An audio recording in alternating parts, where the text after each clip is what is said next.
आज हम 8वीं 9वीं 10वीं कक्षा का जो महत्वपूर्ण घटक है वो व्याकरण व्याकरण के अंतर्गत जो घटक है वो है विराम चिन्ह। विराम चिन्ह के बारे में आज हम जानकारी प्राप्त करने वाले हैं। वैसे देखा जाए तो 5वीं से कक्षा से लेकर 10वीं कक्षा तक व्याकरण होता ही है। व्याकरण के बगैर कोई भी वाक्य जो है पूरा नहीं होता है।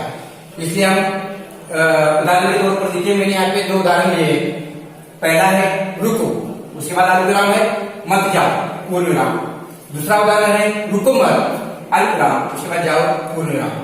इस तरह से यहाँ पे दो वाक्य लिए गए हैं, लेकिन दोनों के वाक्यों में अगर हम देखेंगे तो अर्थ अलग अलग होता है। पहले वाक्य में जो है रुको के बाद अल्पविराम आ गया है, इसलिए यहाँ पे रुकने के लिए कहा गया है। लेकिन दूसरे वाक्य में जो है रुको मत यानी रुकने के लिए नहीं कहा गया है, जाने के लिए कहा गया है।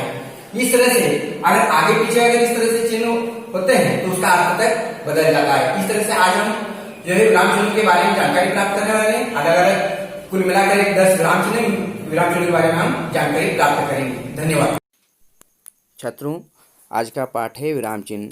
आज हम इसके नियमों के बारे में जानकारी प्राप्त करेंगे। विराम शब्द का अर्थ है रुकना। जब हम अपने भावों को भाषा के द्वारा व्यक्त करते हैं तब एक भाव की अभिव्यक्ति के बाद कुछ देर रुकते हैं, यह रुकना ही विराम कहलाता है।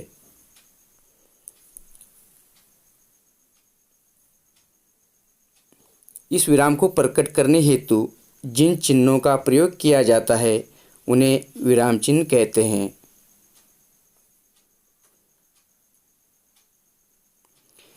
पहला प्रकार है अल्पविराम।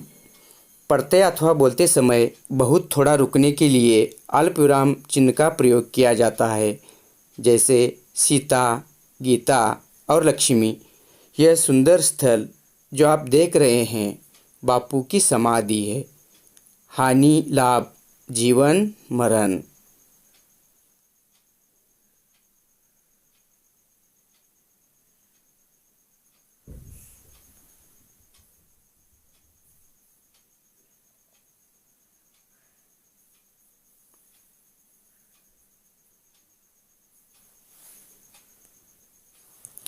दूसरा प्रकार है अर्धविराम।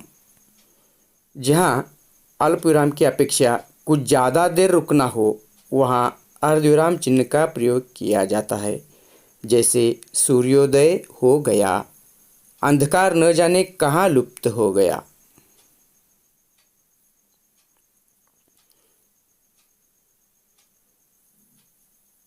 विराम चिन्ह का तीसरा प्रकार है पूर्ण विराम।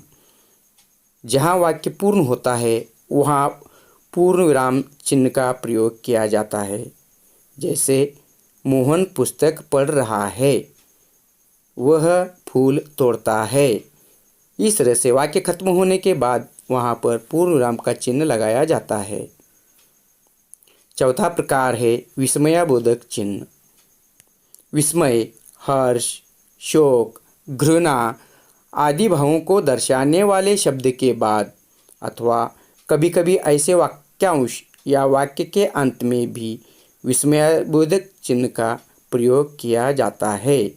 विस्मय का अर्थ होता है आश्चर्य, जैसे हाय यह बेचारा मारा गया, वह तो अत्यंत सुशील था, बड़ा अफसोस है। इस तरह से जब हम आश्चर्य व्यक्त करते हैं तो वहाँ पर हम विस्मयाबोधक चिन्ह का प्रयोग करते हैं।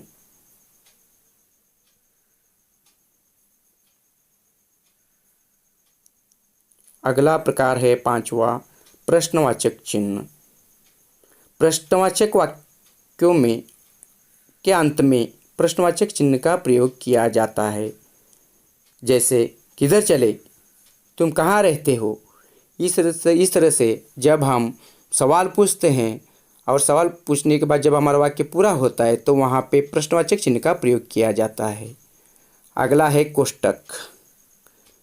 इसका प्रयोग पद या शब्द का अर्थ प्रकट करने हेतु क्रमबोध और नाटक या एकांकी में अभिनय के भावों को व्यक्त करने के लिए किया जाता है, जैसे निरंतर। यहाँ पे कोष्टक के आगे लिखा गया है लगातार। निरंतर व्यायाम करते रहने से देह यानी शरीर स्वस्थ रहता है।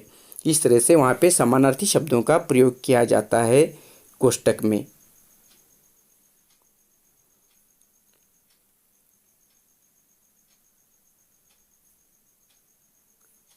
अगला 7वां प्रकार है विराम चिन्ह का निर्देशक चिन्ह। इसका प्रयोग विषय विभाग संबंधी प्रत्येक शीर्षक के आगे वाक्यों, वाक्यांशों अथवा पदों के मध्य विचार अथवा भाव को विशिष्ट रूप से व्यक्त करने हेतु निर्देशक चिन्ह का प्रयोग किया जाता है। उदाहरण के तौर पर देखिए, उदाहरण अथवा जैसे के बाद उद्धरण के अंत में लेखक के नाम के पूर्व और कथोपकथन में नाम के आगे किया जाता है।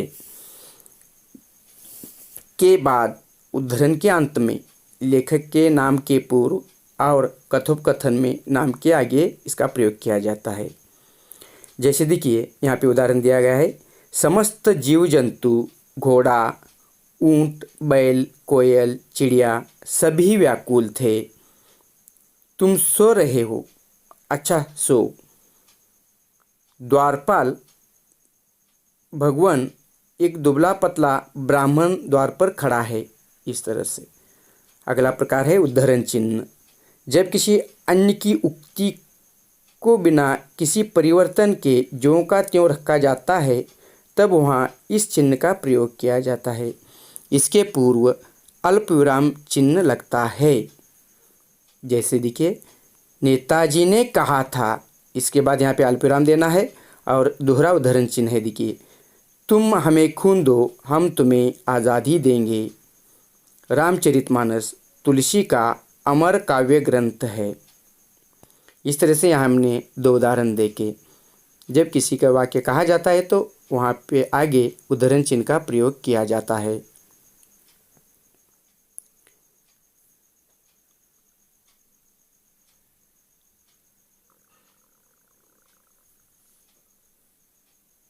अगला प्रकार है 9वां आदेश चिन्ह। किसी विषय को क्रम से लिखना हो तो विषय क्रम व्यक्त करने से पूर्व इसका प्रयोग किया जाता है।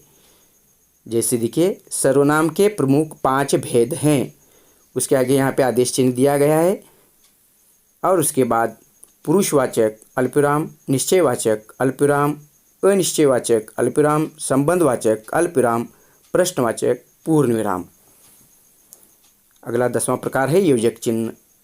समस्त किए हुए शब्दों में जिस चिन्ह का प्रयोग किया जाता है वह योजक चिन्ह कहलाता है, जिसे हम शब्द युग्मी भी कहते हैं। जैसे माता पिता, दाल भात, सुख दुख, पाप पुण्य। इस तरह से 2 शब्दों के बीच में इस चिन्ह का प्रयोग किया जाता है। इसे शब्द युग्मी इन शब्दों को हम शब्द युग्मी कहते हैं। और अंत में है लाघव चिन्ह।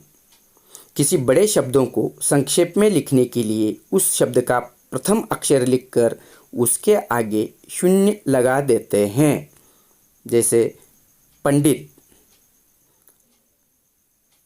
आगे देखिए डॉक्टर, प्रोफेसर, प्रो। पंडित के लिए प के ऊपर बिंदिया लगाई जाती है, डॉक्टर के लिए डॉक्टर के बाद जो है आगे बिंदिया शून्य लगा दिया जाता है, प्रोफेसर के आगे शून्य लगा दिया जाता है। और अगर श्रीमान श्रीमती लिखना हो तो श्री के बाद जो है इस लाघव चिन्ह का प्रयोग किया जाता है। इस तरह से हमने विराम चिन्हों की जानकारी ली है। धन्यवाद।